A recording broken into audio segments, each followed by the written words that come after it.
Assalamualaikum warahmatullahi wabarakatuh. Apa kabar sobat sekalian? Jumpa lagi di channel Rama Termuni. Kali ini kita akan membahas berita dan masih hangat diperbincangkan, yaitu tentang pasangan calon yang akan maju di Pilpres 2024 ya. Ada skenario yang akan maju itu 3, ada juga 4. Nah, ini analisa dari Jamiluddin Ritonga, 4 pasangan calon maju pada Pilpres 2024. Ini sesuai yang dilansir oleh rmol.id. Langsung saja kita baca dan kita ulas. Republik Merdeka diperkirakan akan ada 4 pasangan calon presiden dan calon wakil presiden yang akan bertarung pada kontestasi Pilpres 2024 mendatang. Pengamat politik dari Universitas Esa Unggul, Jamiluddin Ritonga, menyampaikan 4 kandidat pasangan calon itu datang dari 3 koalisi besar plus PDIP yang mengusung capres dan cawapresnya sendiri. Dalam analisa Jamiluddin, Koalisi Perubahan diperkirakan akan mengusung Anies Baswedan dan Koalisi Indonesia Raya akan mengusung Prabowo Subianto. Koalisi Indonesia Bersatu akan berpulang besar mengusung Erlangga Hartarto dan PDIP mengusung Puan Maharani atau Ganjar Pranowo, ujar Jamiluddin kepada kantor berita politik Rmol Selasa. Dia menambahkan, jika dilihat hasil polling 1 tahun terakhir, tentu kompetitor terberat Anies hanya Prabowo dan Ganjar, sebab 3 nama tersebut selalu masuk 3 besar dan bergantian menempati urutan pertama, pungkasnya. Ya sobat sekalian, itu ya dari Jamiluddin Ritonga tentang skenario 4 paslon atau pasangan calon di Pilpres 2024. Yang pertama tentu saja Anies Baswedan yang sudah dideklarasikan ya, the last but not least, yaitu oleh PKS, yang itu sudah memenuhi presidential threshold 20%. yang sebelumnya dideklarasikan Nasdem, kemudian dideklarasikan oleh Demokrat, dan terakhir PKS dideklarasikan ya oleh tempatnya di bandara ya, terkesan urgent. Nah, yang kedua adalah Prabowo Subianto, dan ini dari Koalisi Indonesia Raya dengan anggota partai koalisi Gerindra dan PKB. Tapi memang hingga saat ini belum ada kepastian siapa yang akan dicalonkan sebagai bacawa pres dalam Koalisi Indonesia Raya.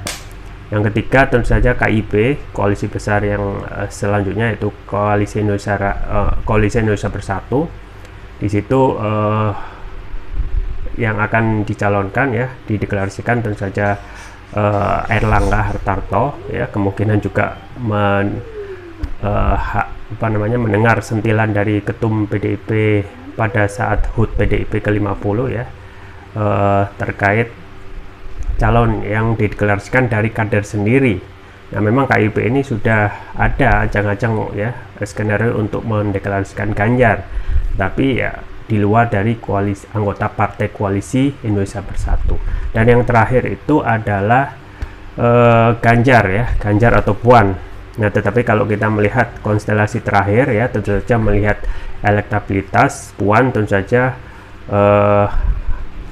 kalaupun diambil itu namanya bunuh diri politik, karena hingga saat ini Puan Maharani ya, meskipun sudah ditekan-tekan ya sana sini untuk melakukan pencitraan dan lain sebagainya, justru elektabilitasnya tidak tambah naik ya, dan stagnan, terkesan stagnan. Tinggal yang dicalonkan Ganjar ya. Ganjar ini kenapa hingga saat ini PDIP belum mencalonkan Ganjar? Ya tentu saja karena satu ya, Terah Soekarno yaitu Puan Maharani itu hingga saat ini belum moncer dan elektabilitasnya tidak naik. Dan kalaupun naik itu sudah selesai ya perkara, pasti akan segera mencalonkan Puan. Tapi hingga saat ini berbulan-bulan berlalu ya, elektabilitas Puan bahkan untuk disebut di survei kebanyakan itu tidak pernah disebut ya. Tinggal satu-satunya yang mempunyai berpeluang untuk bisa menyaingi Anies Baswedan, yaitu Ganjar Pranowo. Nah, tentu saja Ganjar masih terganjal dengan berbagai persoalan internal ya, yaitu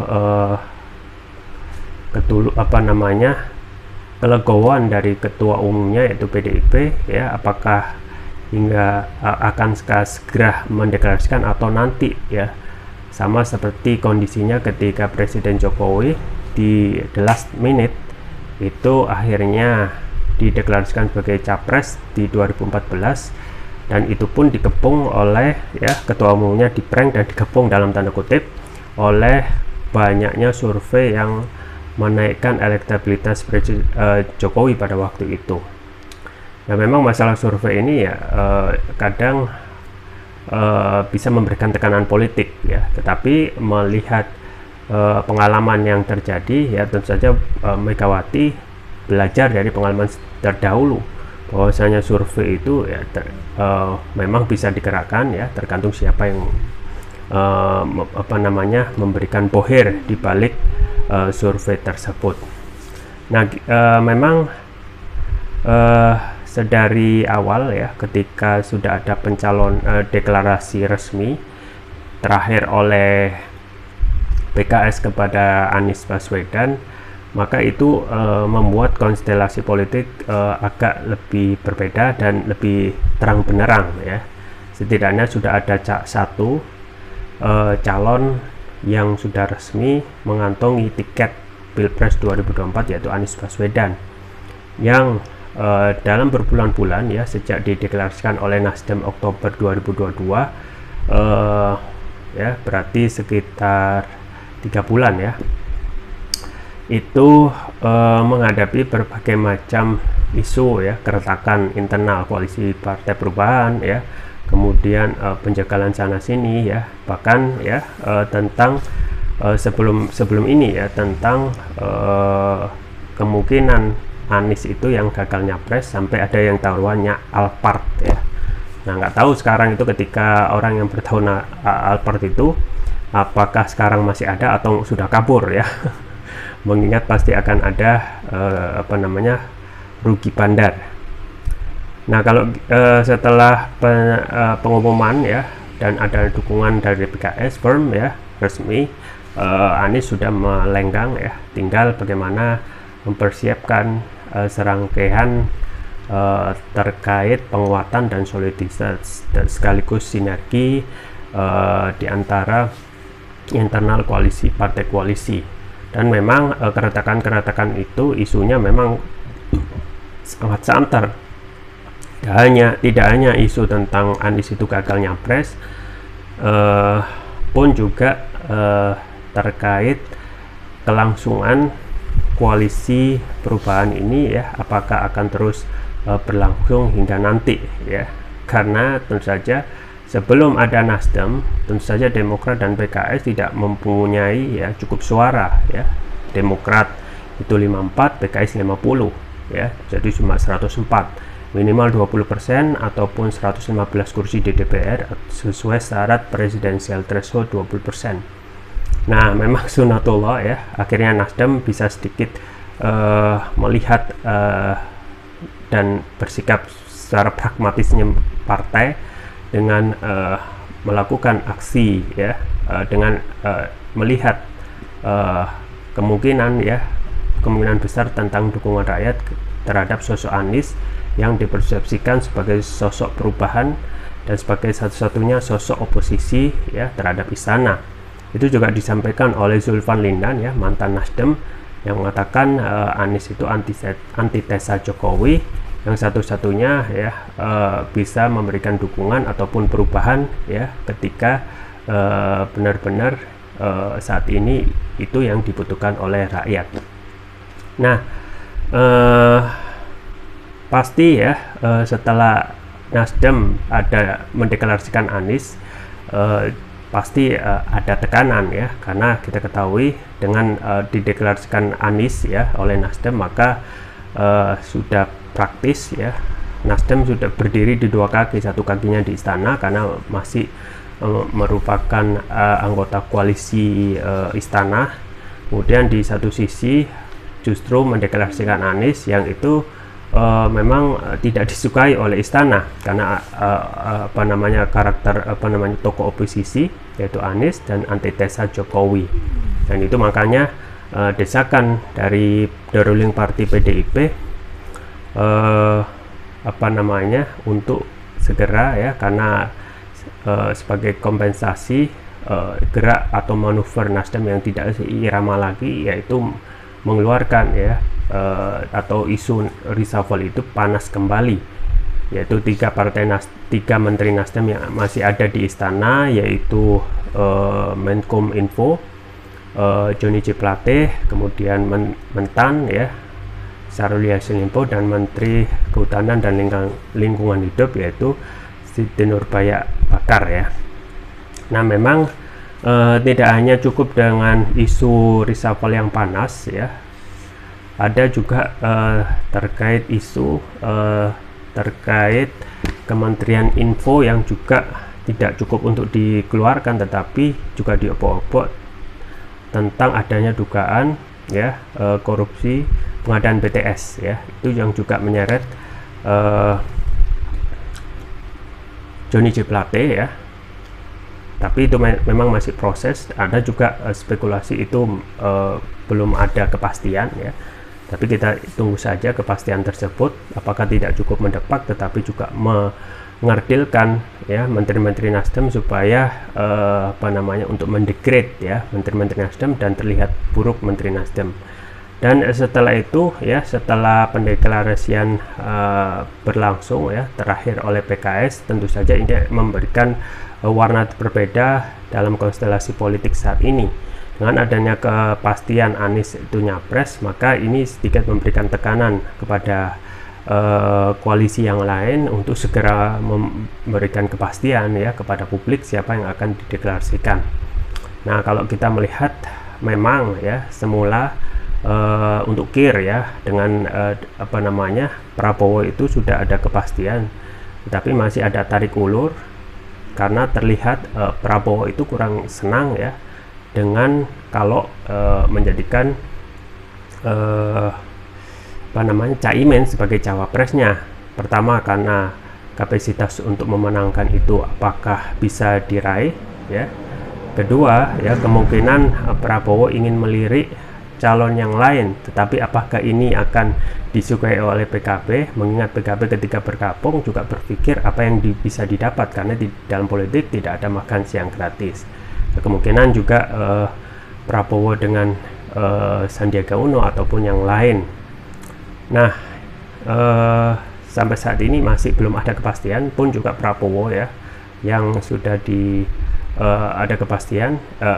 Prabowo meskipun satu-satunya ya calon dari Gerindra dan juga Koalisi Indonesia Raya, tetapi ada juga menspekulasikan ya Prabowo juga bakal batal karena ada juga spekulasi Ganjar dengan Prabowo.